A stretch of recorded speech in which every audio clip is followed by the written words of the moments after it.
આજે માતૃ દિવસ એટલે કે મધર દિવસ છે અને મા માટે એટલું જ કહી શકાય કે ઈશ્વરની ભક્તિ કરવાથી કદાચ આપને મા મળે કે ન મળે.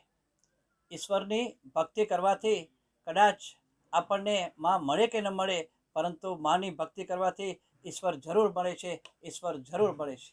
એવો આજનો એક અનેરો દિવસ એટલે કે માતૃ દિવસ, મા દિવસ, મધર ડે. આજે આપણે મધર ડેની વાત કરશું. સૌ પ્રથમ તો માના ચરણોમાં વંદન કરીશ કે જેમણે જન્મ આપ્યો અને આપણને બધાને આ જે આપણે જ્યાં છીએ ત્યાં સુધી પહોંચાડનાર પાછળ જે કોઈ હોય તો એ મા છે. ને આજે જ્યારે મા દિવસ ઉજવાઈ રહ્યો છે ત્યારે હું એટલું જ કહીશ કે મા એક હોય છે પણ તેના રૂપ અનેક હોય છે.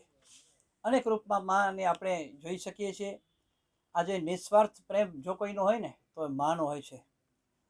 ત્યાગની દેવી પણ મા જ કહેવાય, પ્યારનો સાગર પણ મા જ કહેવાય, મમતાની મૂર્તિ પણ માને કહી છે. માને મમતાની મૂર્તિ કહી છે. ઘરની રોનક હોય ને એ પણ મા છે. તમે જો ઘરે આપણે જઈશું અને મા ઘરમાં હશે તો આપણે ખરેખર કેટલા આનંદિત થઈ જશું, ખુશખુશાલ થઈ જશું. આવી રીતે કોઈ પ્રથમ ગુરુ હોય ને આપણો તો એ મા હોય. આપણે શાળાએ પછી જઈએ, શિક્ષક પછી મળે, પણ પહેલાં જીવનમાં હંમેશા આપણને મા મળે છે. દરેક દર્દની દવા હોય ને તો એ પણ મા છે. ગમે એવો દર્દ હોય પણ મા પાસે જ્યારે પહોંચી જઈએ ને ત્યારે એમ થાય કે માની લાગણી, પ્રેમ, મમતા કે જેના કારણે આપણું દર્દ પણ દૂર થઈ જાય. મા છે તો દુનિયા છે. મા તે મા, બીજા બધા વગડાના બા. આમ શા માટે કહ્યું છે કે મા તે મા?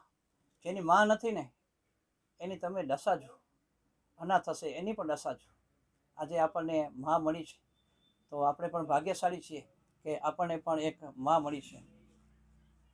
મા છે તો દુનિયા છે.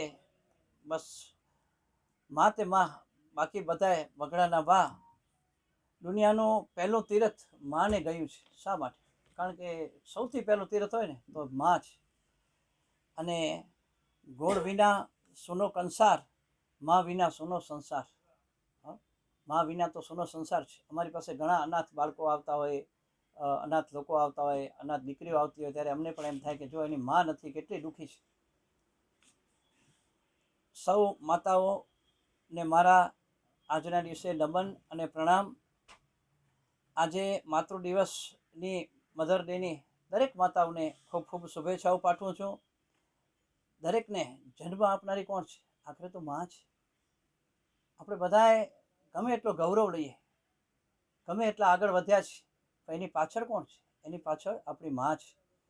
દુનિયાની દરેક માને દિલથી વંદન સાથે પ્રણામ કરું છું.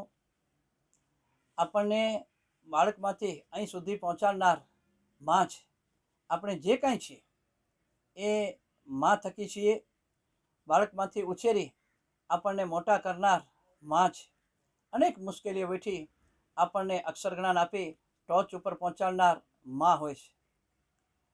જેના જીવનમાં મા નથી એનું જીવન સૂનો સંસ્કાર, સૂનો સંસાર છે. એનો સંસાર જુઓ, જેની મા નથી ને એનો સૂનો સંસાર છે. માની પ્રેમ, લાગણી, મમતા અનેરી હોય છે. મા એ તો મા છે. આજે જેના જીવનમાં મા નથી એનું જીવન પણ અંધકારમય આપણે જોઈએ છીએ.